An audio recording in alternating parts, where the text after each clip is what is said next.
हाथी बिस्मिल्लाहिर्रहमानिर्रहीम। मैं टीचर यूपीएस बांडी से मोहम्मद आरिफ मुगल हूँ। हमारा आज का टॉपिक हाथी का वज़न है।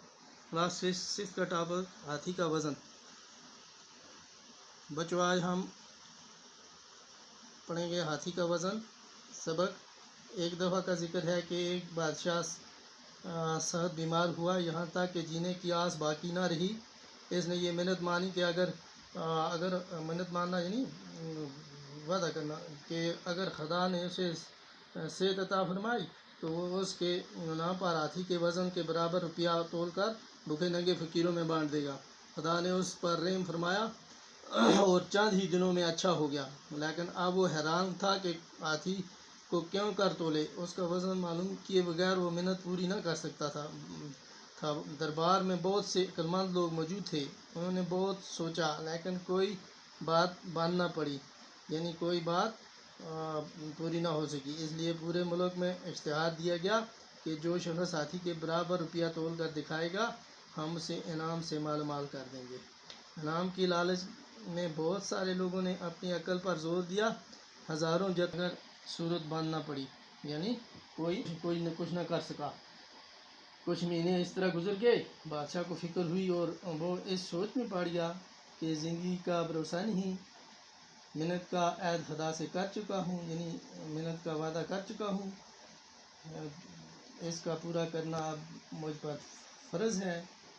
हाथी को तोड़ने की तदबीर किसी की समझ में नहीं आती।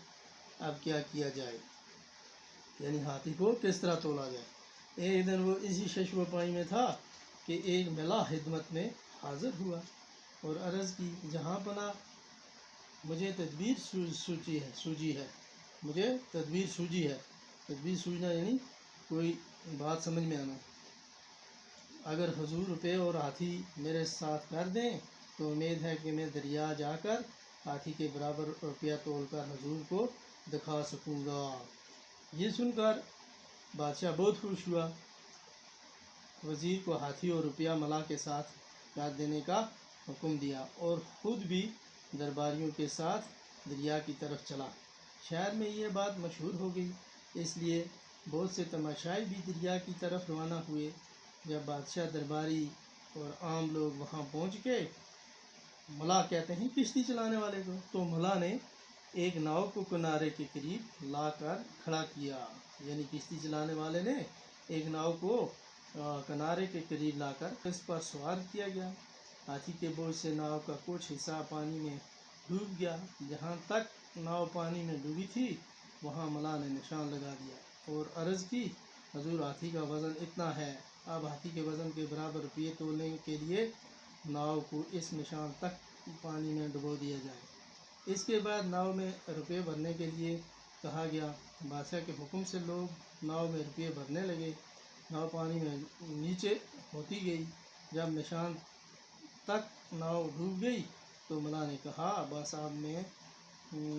अब पानी में नीचे बस अब हाथी के वज़न के बराबर इन रुपयों का वज़न हो गया। बादशाह और दरबारी मला की इस तदबीर से खुश हुए और इसकी अकल की दाद दी। उसे इतना इनाम दिया कि वो बड़ा दौलतमंद बन गया। गाँव में भरे हुए रुपये यतीमों, बेवाओं, मुहताजों और मस्कीनों में तकसीम कर दिए।